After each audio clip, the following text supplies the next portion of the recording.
राजा चित्रवली रानी चंद्रावती के सबूर दे रानी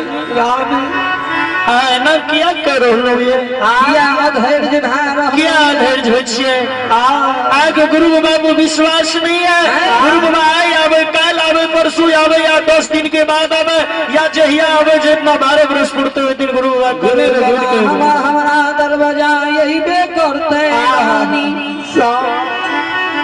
रानी चंद्रावती कल के स्वामी हमारा धैर्य नहीं। एगो काज करब कल के कहू की करी कल के ये से यहाँ पोपी पूर्णम ग्राम चल जाए गुरु बाबा के कुल खंडान में दोसर भक्ता पजियार ओकरे बजा नानू आई मांस के धन खसी के छवित में सुसार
श्रद्धालु सज्जन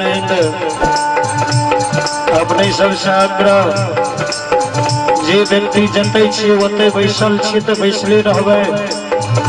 जे खड़ा भेल छे से खड़े रहबे प्रसाद वितरण भए रहलै के अपने सबसे आग्रह जे जनते छे ओते रहबे जे बैसल छे बैसले रहो जे खड़ा छे खड़े रहो लेकिन शांति पूर्वक रहबे।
भगवान के दरबार में पंडित जी राजेश कुमार यादव सुपुत्र बाल कृष्ण कुमार रामकृष्ण कुमार अंकुश कुमार श्रद्धालु के ओर से 21 रुपया के दान आयल बहुत बहुत अभिवादन। गणेश ठाकुर के सुपुत्र बादल कुमार 25 रुपया के दान आयल बहुत बहुत अभिवादन कोटि कोटि धन्यवाद। और शंकर कुमार के सुपुत्री चांदनी कुमारी तनकुल्हा की ओर से 21 रुपया, बीजो यादव मठाई की ओर से 21 रुपया, रुदल यादव तनकुल्हा की ओर से 11 रुपया, गजानंद यादव श्रद्धालु की ओर से 11 रुपया के दान आयल बहुत बहुत अभिवादन कोटि कोटि धन्यवाद। अरविंद यादव रामगंज के ओर से शानदार 51 रुपया के दान आयल है, बहुत बहुत अभिवादन, कोटि कोटि धन्यवाद। और अंगज यादव के सुपुत्री लक्ष्मी कुमारी बरेठ के ओर से शानदार 51 रुपया के दान आयल है, बहुत बहुत अभिवादन, कोटि कोटि धन्यवाद। वीरेंद्र यादव के सुपुत्र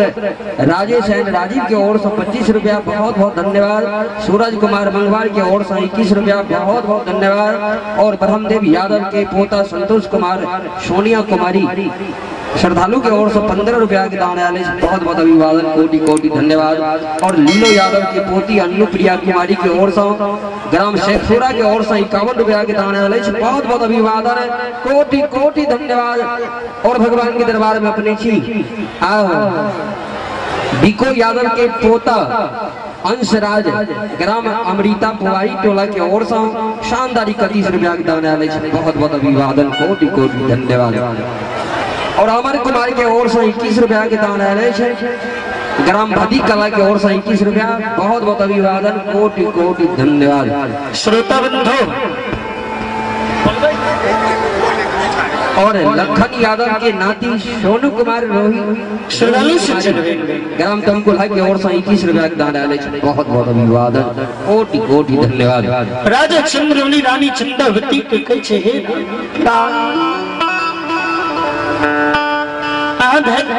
अधैर्य रह गई गुरु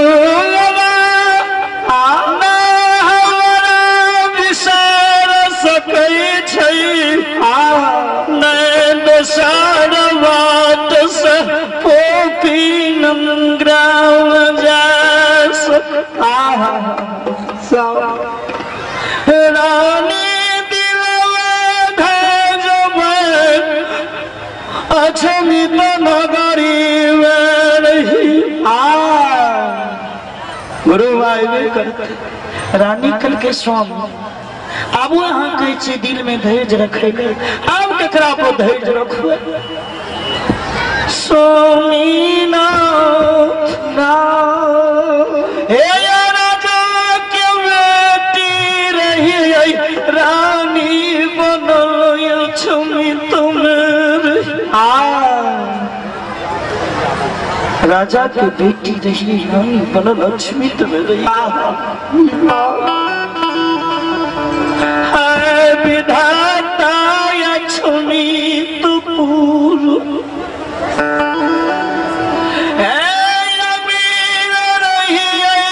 गरीब अमीर रहिए गरीब बना रानी रहिए भिखारी। एक भिखारी के गौ समाज में भीख मिल जाए,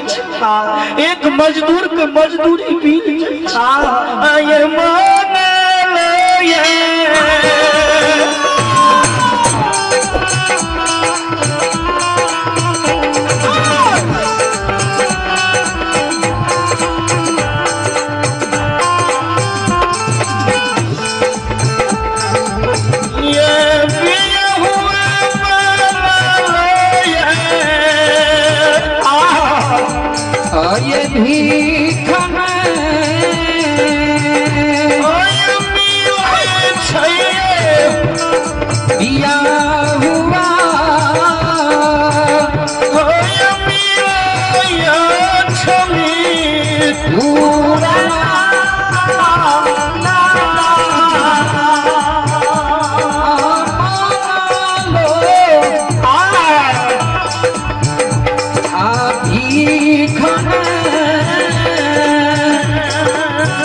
धाम में तमाम आए हुए पनियार भगवान एवं भगत भगवान और जगत जननी देवी स्वरूपा माँ बहने, माता भगवती, माँ पार्वती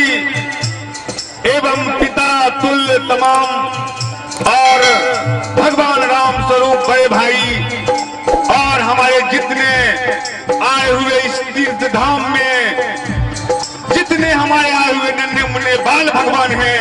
आप तमाम के बीच में एक सूचना कहना चाहता हूं कि इस धर्मराज बाबा का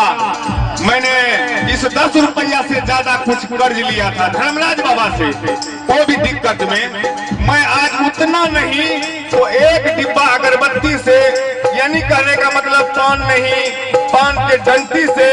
इस दरबार में मैं हाजिर हूँ। और मेरे तरफ से भगवान धर्मराज के खाता में 3 रुपया, वो भी मेरा रुपया नहीं, ये धर्मराज बाबा का है। और एक आशीर्वाद आपसे हम लेंगे कि मेरे पिता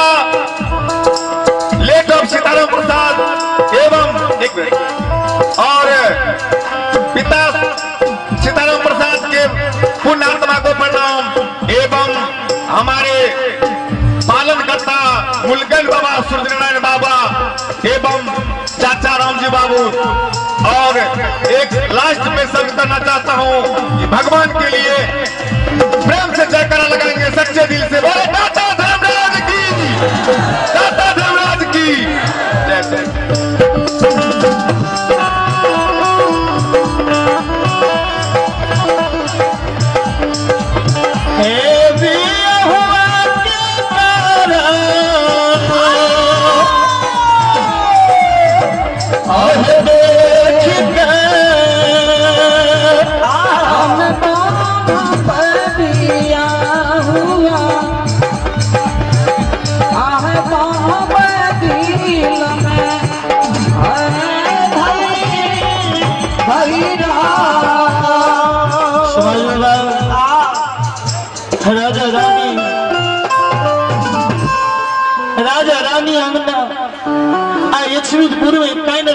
ज्योति बाबा पोपी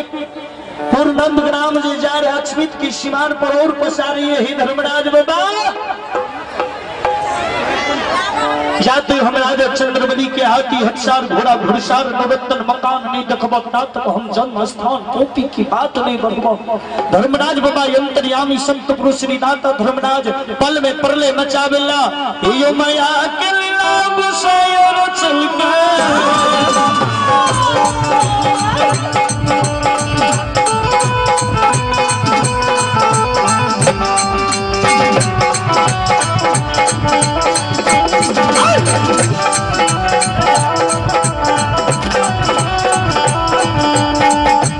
माया के लीला गोसाई रचल बर बर लीला गोसाई उठल सब युग युग में क्या युग लग सती के सत्य बचाइए दुखिया दुख के दूर क्या गलत से बाबा मनसा पुरइए दई राजा का रंग बनाइए दई रंग का राजा बनाइए दई दानी के बाबा भिखारी बनोई भिखारी का दानी बना जब दई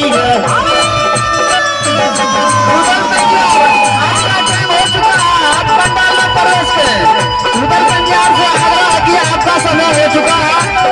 पंडाल में प्रवेश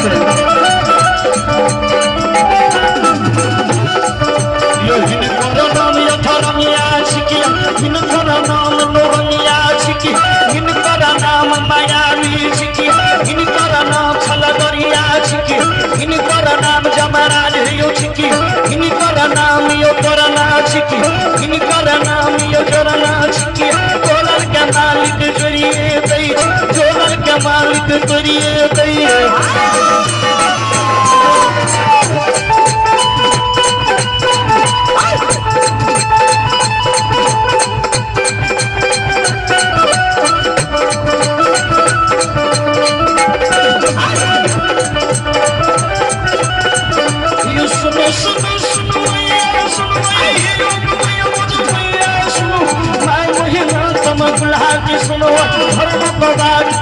सुनो सुनो लीला भारी के कथा किए सुनो जे कोई मालिक के कथा सुनई